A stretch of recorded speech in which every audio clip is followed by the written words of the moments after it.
10 ମିନିଟ୍ରେ ଭାଉଜ ପଟିଯିବ। ହାତ ଧରିକି ରୁମ୍କୁ ଡାକିବ। କେବଳ କାଗଜରେ ତାର ନାମ ଲେଖି ତକିଆ ତଳେ ରଖିଦିଅନ୍ତୁ। ଆଜ୍ଞା ହଁ, ଆଜିର ଏହି ଭିଡ଼ିଓଟିରେ ମୁଁ ଆପଣଙ୍କୁ ଶିଖେଇବି ଏମିତି ଏକ ମହା ଶକ୍ତିଶାଳୀ ବଶୀକରଣ ଯାହାର ପ୍ରୟୋଗରେ ଆପଣ ସୁନ୍ଦରୀରୁ ସୁନ୍ଦରୀ ଝିଅ ବା ସୁନ୍ଦରୀ ଭାଉଜକୁ ପଟେଇ ପାରିବେ। ତାଠାରୁ ନିଜର ମନ ମୁତାବକ କାମ ହାସଲ କରିପାରିବେ। ଏହି ବଶୀକରଣ କରିବା ପାଇଁ ଆପଣଙ୍କୁ ବେଶୀ କିଛି କରିବାକୁ ପଡ଼ିବନି। କେବଳ ଯେତେବେଳେ ରାତିରେ ଶୋଇବା ପାଇଁ ଯିବେ, ଯେଉଁ ଝିଅ ବା ନାରୀକୁ ପଟେଇବାକୁ ଚାହୁଁଛନ୍ତି ତାର ନାମ କାଗଜରେ ଲେଖିକି ନିଜର ତକିଆ ତଳେ ରଖିଦେବେ।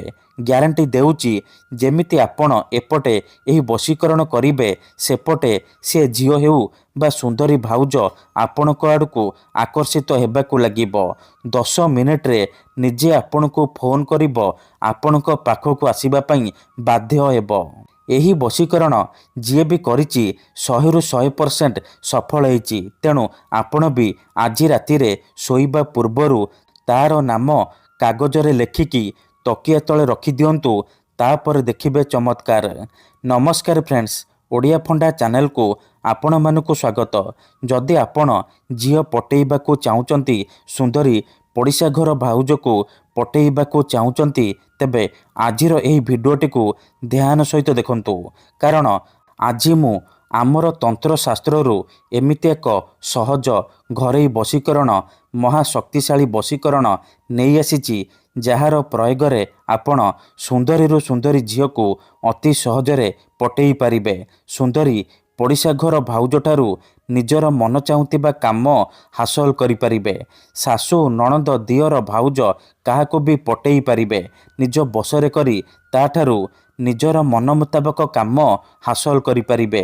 କିମ୍ବା ଯଦି ଆପଣ କେଉଁ ଝିଅକୁ ଭଲ ପାଉଛନ୍ତି, ହେଲେ ସେ ଝିଅ ଆପଣଙ୍କୁ ଧୋକା ଦେଇଛି, ଛାଡ଼ି ପଳେଇଛି, ଆପଣଙ୍କର ନମ୍ବର ବ୍ଲକ୍ କରିଦେଇଛି, ଅନ୍ୟ କାହା ସହିତ କଥା ହେଉଛି, ଅନ୍ୟ କାହାକୁ ଭଲ ପାଉଛି, ଆଉ ଆପଣ ସେ ଝିଅକୁ ଫେରି ପାଇବାକୁ ଚାହୁଁଛନ୍ତି, ତେବେ ଆଜି ରାତିରେ ଶୋଇବା ପୂର୍ବରୁ ତାର ନାମ କାଗଜରେ ଲେଖିକି ନିଜର ତକିଆ ତଳେ ରଖିକି ଶୋଇପଡ଼ନ୍ତୁ।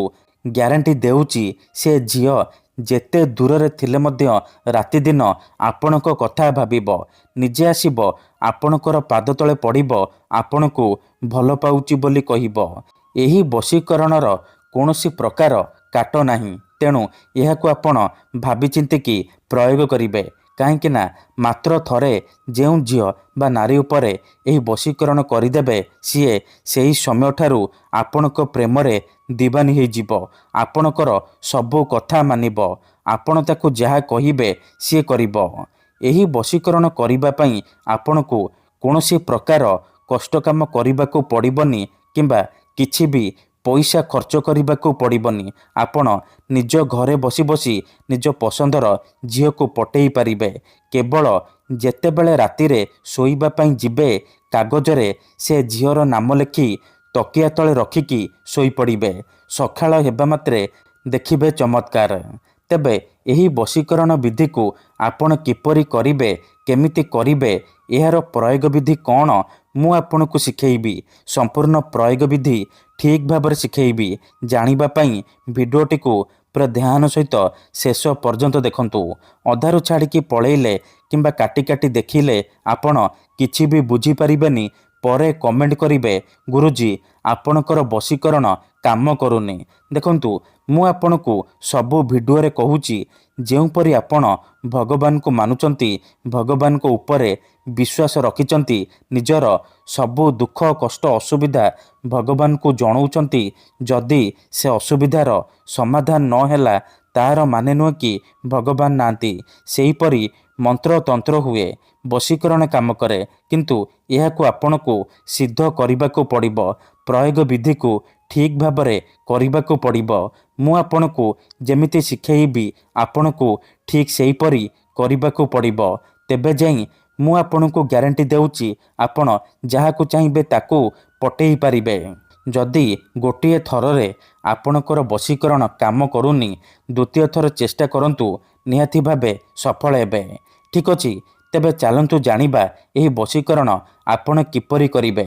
ମନେ ରଖନ୍ତୁ, ଏହି ବଶୀକରଣ ବିଧିକୁ ଆପଣ କେବଳ ମଙ୍ଗଳବାର କିମ୍ବା ଶନିବାର ଦିନ କରିପାରିବେ।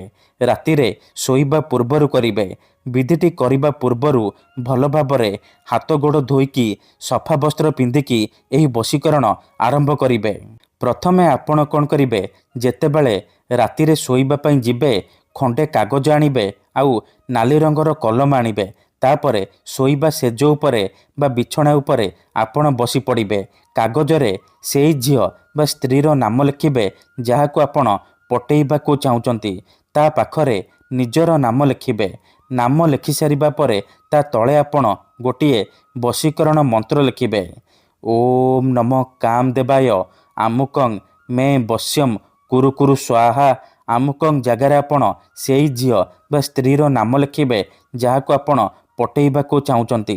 ଏତିକି କରିସାରିବା ପରେ ସେ କାଗଜକୁ ଭଲ ଭାବରେ ମୋଡ଼ିକି ଡାହାଣ ହାତରେ ମୁଠେଇକି ଧରିବେ ଆଉ ଏହି ମନ୍ତ୍ରକୁ 3 ଥର ପଢ଼ିବେ। ଓମ୍ ନମ କାମଦେବାୟ ଆମୁକଂ ମେ ବଶ୍ୟମ୍ କୁରୁ କୁରୁ ସ୍ୱାହା।